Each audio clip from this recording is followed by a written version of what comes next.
Selamat pagi saudara-saudara. Welcome to Bible Culture Study Devotion BCS untuk renungan doa pagi.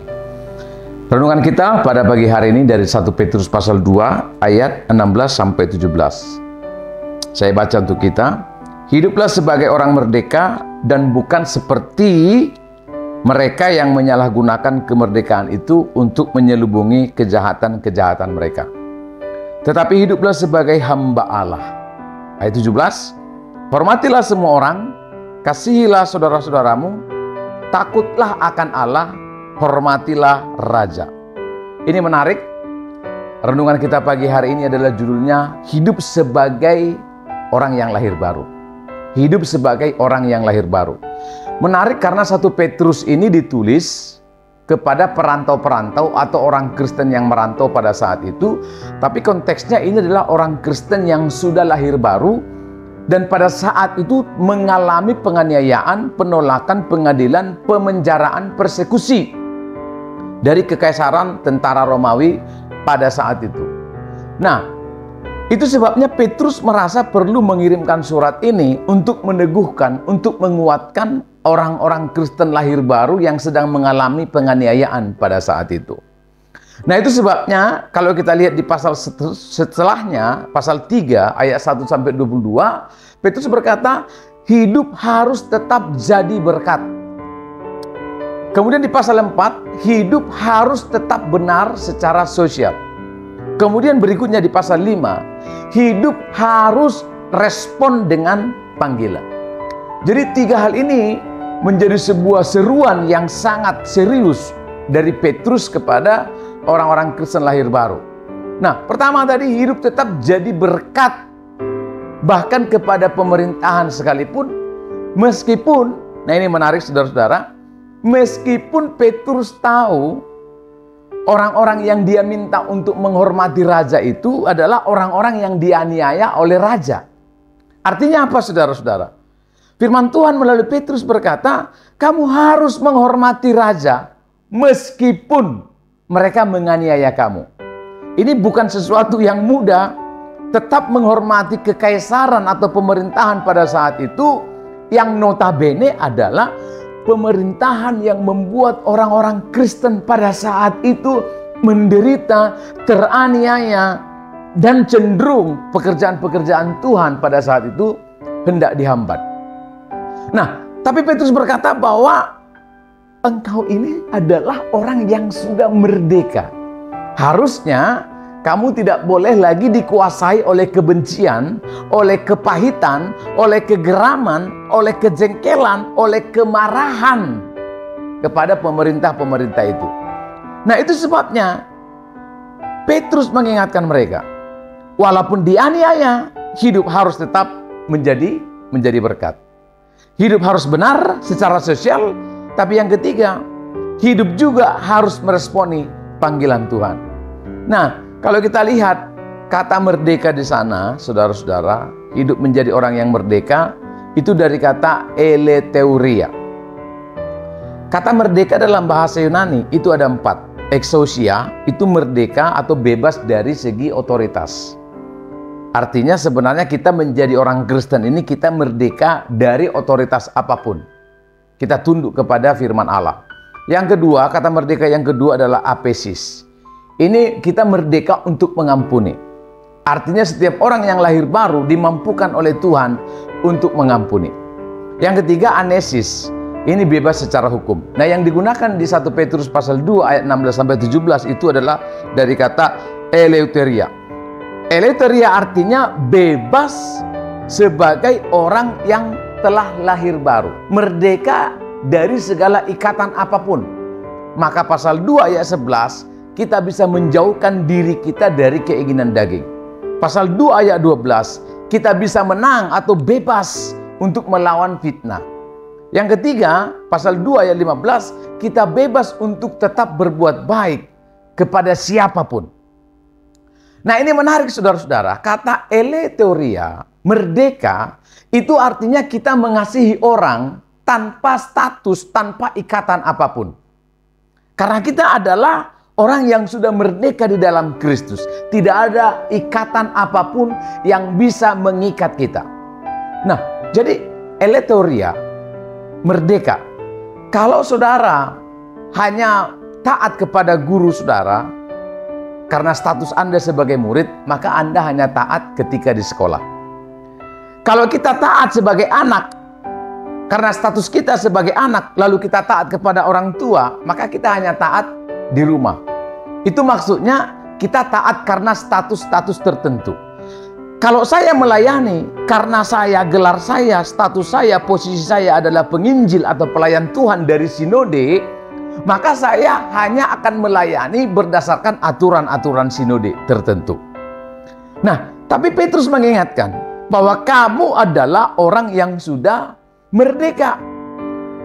Maka untuk mengasihi pemerintahan yang menganiaya kamu pun harusnya kamu bisa. Nah, jadi ini menarik, dan itu yang membuat kita meyakini bahwa orang yang sudah percaya, orang yang sudah lahir baru, itu tidak mungkin dikuasai oleh ikatan-ikatan apapun. Saya percaya orang yang sudah lahir baru itu bisa jatuh dalam dosa, tapi tidak mungkin dikuasai atau diikat oleh dosa. Kenapa saya bisa berani berkata seperti itu? Bahwa kita tidak mungkin dikuasai oleh dosa. Saya percaya orang yang sudah lahir baru ketika dia jatuh dalam dosa, maka Roh Kudus yang ada dalam hatinya itu akan menegur dia, menasihati dia, mendorong dia untuk kembali kepada Tuhan. Maka saudara-saudara, orang yang lahir baru dan jatuh dalam dosa, dia akan gelisah hatinya. Dia akan merasa tidak damai sejahtera, sehingga dia akan mencari cara dan jalan untuk kembali kepada Tuhan. Yang berbahaya itu adalah orang yang hidup dalam dosa dan menikmatinya. Dan saya percaya orang yang belum lahir baru, dalam kasus-kasus tertentu, orang yang belum lahir baru, dia bangga dengan dosanya. Alkitab mengatakan bahwa orang yang sesat, dia akan merasa dosanya itu adalah kebenaran. Maka saudara jangan heran kalau di sekeliling kita di dunia ini ada orang yang mempertontonkan hal-hal yang memalukan, tetapi bagi mereka itu adalah sebuah kebanggaan, itu adalah sebuah kemuliaan. Bagi kita ini sesuatu yang sangat rendah dan memalukan. Ini adalah aib, begitu. Nah, itu sebabnya eletoria, merdeka, kita sudah dibebaskan dari segala ikatan-ikatan yang lain. Nah, oleh karena itu saudara-saudara, dalam 1 Petrus pasal 2 jelas dikatakan di sana, kamu harus menghormati semua orang, kamu harus mengasihi saudara-saudaramu, bahkan kamu harus menghormati raja. Ini kadang-kadang tidak masuk akal. Bagaimana mungkin orang Kristen pada saat itu dianiaya, dibakar, dipenjara, diberikan menjadi makanan singa, diadili dengan luar biasa, ada yang disalibkan, ada yang dipotong perutnya dengan gergaji kayu, dan seterusnya. Lalu firman Tuhan berkata, hormatilah raja. Ini artinya bahwa tidak boleh ada kebencian, kepahitan, kemarahan yang menguasai hati, pikiran orang percaya. Nah, tetapi ada aturan main di sini, saudara. Dalam 1 Petrus 2 ayat 17 dikatakan begini, hormatilah semua orang, kasihilah saudara-saudaramu, hormatilah raja, takutlah akan Allah. Nah, hormatilah raja. Hormat itu dalam bahasa Yunani timao. Hormatilah raja. Tapi untuk pada Tuhan disebut apa? Takutlah akan Allah. Takutlah akan Tuhan. Kata takut itu tobeo, menyembah kepada Allah. Artinya apa, saudara-saudara? Kata timao, hormat kepada raja, jangan sampai disamakan itu dengan takutlah kepada Allah. Jadi kata timau itu hormat kepada pemerintahan, respek kepada mereka, tapi jangan sembah mereka. Oke? Hormat kepada raja, tapi jangan sembah mereka. Hormati saudara-saudaramu yang lain, tetapi jangan ikuti keyakinannya. Nah, tapi sembahlah Allah, takutlah kepada Allah. Nah, itu sebabnya saudara-saudara ini menarik. Petrus ingin berkata, walaupun kita dianiaya oleh kerajaan pada saat itu, Hormati mereka. Ini memang sebuah dilema teologis yang cukup serius. Bagaimana mungkin kita, orang percaya kepada Tuhan, menghormati raja yang telah menganiaya kita? Tapi inilah firman Tuhan. Kalau ada kandungan dilematis teologis di dalamnya, itu karena perasaan-perasaan kita. Jadi ini menarik, saudara-saudara. Menjadi orang Kristen, that's never easy. Itu tidak pernah mudah. Di saat yang sama kita harus menerangi dunia.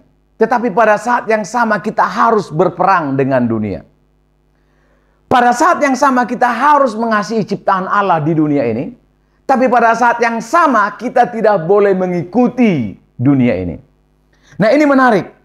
Pada saat yang sama orang Kristen abad pertama dianiaya oleh raja-raja pada saat itu, oleh pemerintahan pada saat itu. Tapi pada saat yang sama orang Kristen yang sama diminta untuk mengasihi raja-raja itu, menghormati raja-raja itu, melayani raja-raja itu, menginjili raja-raja itu. Jadi saudara jangan heran. Kekristenan ini sangat unik. Gereja dibakar di mana-mana, gereja ditutup di mana-mana, ibadah dibubarkan di mana-mana, hamba Tuhan dipersekusi di mana-mana, hamba Tuhan dipenjarakan, diadili, ditangkap, dibunuh, bahkan ada yang disalibkan. Tapi ini menarik. Walaupun kita mengalami itu dari orang-orang dunia, kita harus mengasihi mereka. Wah, mungkin ini berat bagi kita, tapi ini begitu marahnya saya kepada orang-orang itu, Pak Pendeta. Nah, baca saudara 1 Petrus pasal 2, bahwa kamu adalah orang-orang yang sudah merdeka dari segala ikatan apapun. Nah, saudara, mari kita mengasihi pemerintahan kita secara jujur dari hati kita. Mari kita mendukung pemerintahan kita dengan daya yang ada, yang Tuhan taruh di dalam hati kita. Nah, yang terakhir tadi saudara, pasal 5, bahwa orang yang sudah lahir baru harus tetap meresponi panggilan Allah. Ini menarik. Kalau kita jumpai orang-orang Kristen, khususnya di kota-kota yang besar, kadang-kadang kita bingung, kita ini sebenarnya menjadi Kristen ini untuk apa sih? Pekerjaan good, keluarga good, bisnis good. So, sebenarnya kami ini untuk apa ke gereja? Untuk apa ikut komsel? Untuk apa ikut doa?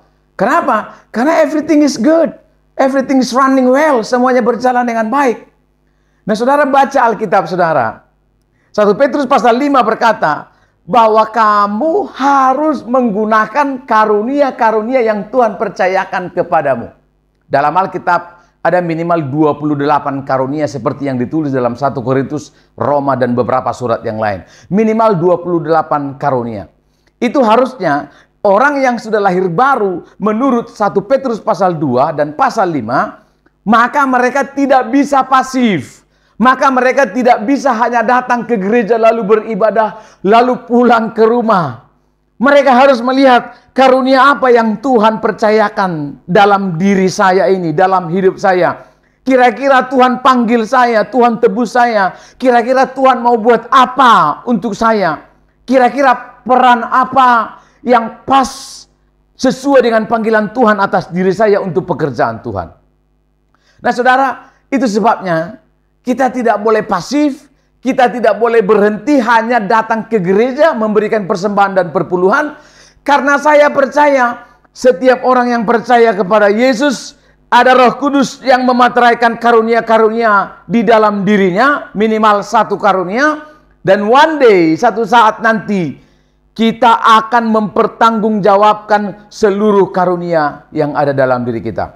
Jadi saya sangat percaya, satu waktu nanti, Tuhan akan bertanya, karunia memimpin yang saya taruh, yang saya berikan, dikemanakan? Karunia berdoa yang saya berikan, itu dikemanakan? Karunia mengajar yang saya telah berikan, itu diapakan? Karunia memimpin dan karunia-karunia yang lain. Maka saudara, ini penting. Hidup sebagai orang yang merdeka.